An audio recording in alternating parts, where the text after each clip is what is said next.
Yo, what's going on, guys? CultOfMush back at it with another video, and in this video I want to talk about Quantum Break being a Windows 10 store exclusive. This is something a lot of people saw coming, but I was holding out a bit of hope, hoping the game was going to come out to other services such as Steam, Origin, or anything else. In this video I really want to give my thoughts and my rundown on what I think this means, and look at what this means for the future of Microsoft bringing their games over to the PC. Now, first of all, I want to say that I'm not completely against Microsoft creating their own platform to sell their own first-party games. I get why they would do that. Obviously, with Steam and other services like Origin, whoever owns that service would take a cut of Quantum Break sales, but if Microsoft sells it on their own store, they'll be taking all the money. And EA has already shown that this could be very successful. Originally, there was a time where all of EA's releases would just appear on Steam, and then eventually they were like, hey, let's open up our own thing. The Origin store, and I remember the first big game that was released exclusively on there was Battlefield 3. Some people were skeptical, thinking that a lot of people wouldn't buy the games anymore, but it turns out EA made Origin a pretty decent service, and a lot of people have migrated over it. If they want to play the EA games, it's just the norm to go over to Origin and download it on there.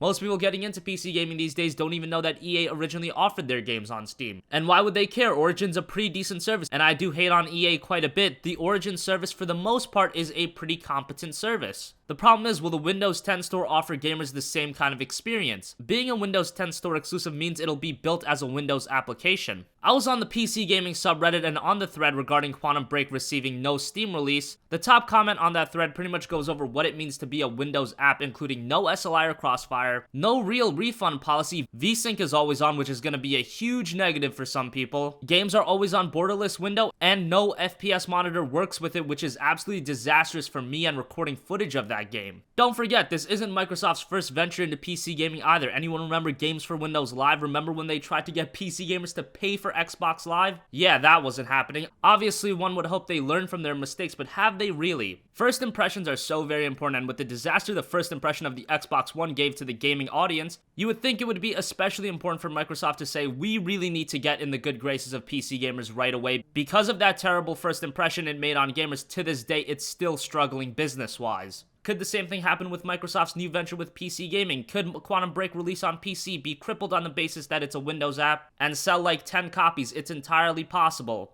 Again, I don't care if it's on the Windows 10 store exclusively, but I want the game to work to the best of its abilities. And from what I've heard about games like the Fable Legends closed beta and Minecraft Windows 10 edition, it doesn't sound good. But really, this is the first big game Microsoft is bringing over to PC. Can they be stupid enough to release it in a poor state? That just seems absolutely ridiculous to me. At the end of the day, if the game works well, if the PC version isn't broken, I really don't care what service it's on. But if the fact that Quantum Break being a Windows 10 store exclusive leads to sales of the game being slashed by 50, 60, even 70%, are PC gamers going to be blamed again for quote-unquote not buying games? Because that seems like a trend that some developers and publishers like to follow. We won't know how this will turn out until April 5th. Either Microsoft is going to fix up all the problems with the Windows 10 store, everyone will jump on board, and Quantum Break on PC will be a huge hit. Or this could be Games for Windows Live version 2. What do you guys think? Is Quantum Break being a Windows 10 store exclusive a deal breaker for you? Do you not care, and are you going to pick up the game regardless? Let me know in the comment section down below. Thank you for watching, and I will catch you guys in the next one. Peace out.